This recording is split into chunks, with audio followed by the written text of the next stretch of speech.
Welcome to the next in our series of online lectures for U.S. History 1. Today we are going to be talking about something related to our last topic, which was slavery. Today we're going to be talking about the anti-slave movement, or abolitionism. Abolitionists were critical in the decades before the Civil War in both raising the cause of anti-slavery and also revving up tensions between North and South. So they are an important group. Now, as always, there are some key terms that you should pay attention to as you are going through this lecture. Also, there are some questions you should be able to answer by the last slide. So anyway, let's get to it. To introduce this topic, I would like you to imagine something for me for a second. Pretend that it's 1835 and you are standing in the streets of Boston, Massachusetts. Had we been there on a certain fall day in 1835, we might have seen an odd sight. A very angry mob of men and women had grabbed a balding, bespectacled man, tied a rope around his waist, and then proceeded to drag him through the streets of town. Their anger was so intense that no one doubted their intent to hang him. This man's name was William Lloyd Garrison, and he was a newspaper publisher. So, who was Garrison that so many people wanted to kill him? Garrison was what was known as an abolitionist. In other words, he favored the abolition of slavery. He began publishing his views in 1831 when he started his own newspaper, which he called The Liberator. In this newspaper, Garrison called for the immediate end to slavery, an institution he saw as both evil and immoral. I hope you're asking yourself at this point, why is what Garrison's saying so controversial? After all, many people opposed slavery in 1835. Moreover, Garrison lived in Massachusetts. Massachusetts was a free state. It was, in fact, one of the first states to abolish slavery back in the 18th century. To better understand this, I think we need to go back a few years. That's because Garrison in many ways symbolizes a watershed moment in the abolitionist movement. Before Garrison, abolitionism was one thing. After him, it was completely different. Probably the biggest difference in abolitionism before Garrison was in the goals that the abolitionists had. Before Garrison, many abolitionists were rather conservative.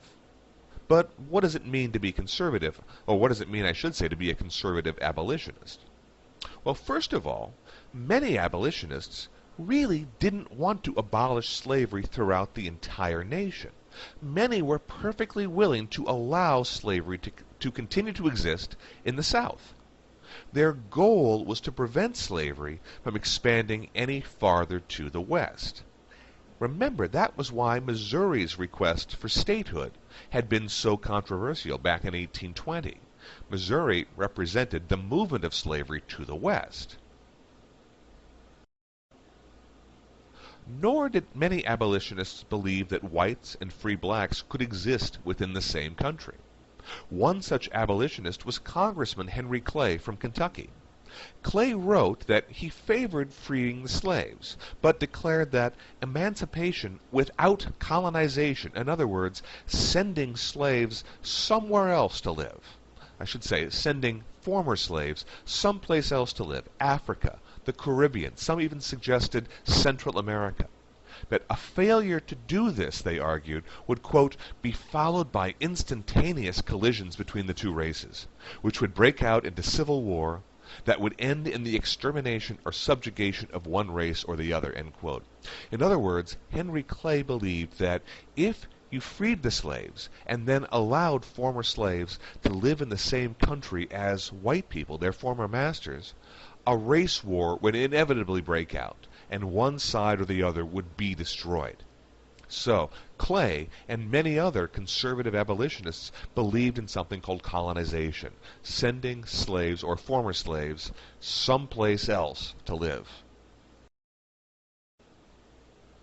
In fact, the largest group of conservative abolitionists belonged to a group called the American Colonization Society, which worked to raise money to settle former slaves in Africa.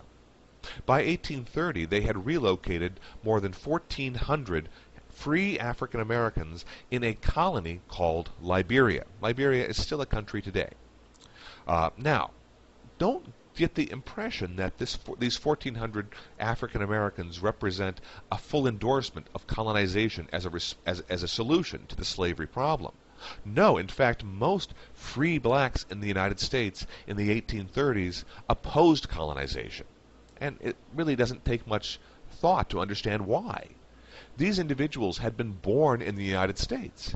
They considered the United States to be their home. Despite prejudice, despite their unequal status here in the United States, this was still home. And they preferred to try and work for rights here in America, rather than being sent across the ocean to what they saw as a foreign country. Hopefully, you're starting to understand why what Garrison did and said was so controversial. While many people favored an end to slavery, they did not support a nation where free blacks and whites could live together. Garrison did support that. Nor did many support ending slavery in the South. Garrison supported complete emancipation, ending slavery everywhere in the United States. Moreover, Garrison went even farther. Here is a quote from William Lloyd Garrison. "Resolved, that the compact which exists between the North and the South is a covenant with death, and an agreement with hell, involving both parties in atrocious criminality, and should be immediately annulled." Let me just let that sink in for a second. If you think about what Garrison is saying here, he is calling for the North to secede from the South as a protest against the Constitution, which endorses slavery. Again, Garrison is calling for the North to secede, the free states to leave a country that endorses the enslavement of millions of African Americans. Now, Garrison was not alone in his radical abolitionist ideas. In 1833, Garrison and some of his friends and supporters founded a group called the American Anti-Slavery Society. Their goal was to end slavery across the country. That was their ultimate goal. Now, how were they going to do that? Well, first they had a plan. The first thing they were going to do is they wanted to convince the nation that slavery was immoral. This they were to do in a number of ways. First, they began to publish newspapers like the Liberator, like Garrison's Liberator, and also thousands of pamphlets that they distributed at their meetings and to the public. And these pamphlets included stories of cruel slave masters and how awful slavery was. The goal was to try to convince people that slavery was immoral and wrong. They also held rallies which were almost like religious revivals with hymn singing and sermons and speakers. And many of the most popular speakers were former slaves. People like Frederick Douglass, who is pictured here. Douglass, as a young man, had escaped slavery himself and had gained an education. He had become one of the smartest and most respected abolitionists in the North by the 1830s. The second tactic that abolitionists, or radical abolitionists, were using to try to convince the nation that slavery was immoral was they wanted to use legislation. In other words, they would bombard Congress with petitions calling for new laws. Some of these petitions called for the abolition of slavery within the District of Columbia. It was legal to have slaves. Slaves were being bought and sold within sight of the White House and the U.S. Capitol.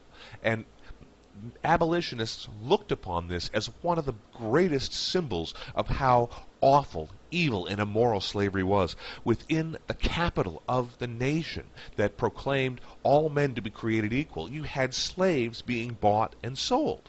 And so one of their causes was to try to convince Congress to abolish slavery in the District of Columbia. Another one of their causes was to try to abolish the 3/5 clause in the Constitution, which, I hope you remember, counts each slave in the South as 3/5 of a person. Now, none of their petitions were successful. None of these laws were changed. But they did have success in that they got people talking about slavery, which really was their real motive. Now, we need to understand something. Despite the noise that they made, abolitionists, especially radical abolitionists, were never a majority of the population, even in the North. Instead, many Northerners did not like radical abolitionists. They viewed these individuals as troublemakers. In fact, most Northerners held views that were, I should say this, most Northerners held views regarding African Americans that were very little different from those held by Southerners. Northerners, many white Northerners, feared that ending slavery might cause former slaves to move up north, and they didn't want that to happen. Many northern states, including Illinois, right across the river here, passed laws forbidding free blacks from buying property or even living in their territory for an extended period of time. So you can see, many Northerners really were not in favor of granting full rights to African Americans. Therefore, because radical abolitionists really did not spout ideas that were supported by most Northerners, many radical abolitionists faced violence when they held their rallies or when they tried to get their ideas out there. Now, we've already heard about what happened to Garrison. Garrison was fortunate enough to escape the mob that tried to kill him. Farther to the west, however, in the town of Alton, Illinois, another journalist, a radical abolitionist named Elijah Lovejoy, was not so lucky. Lovejoy was shot and killed by a mob that broke into his publishing company to try and destroy his printing press.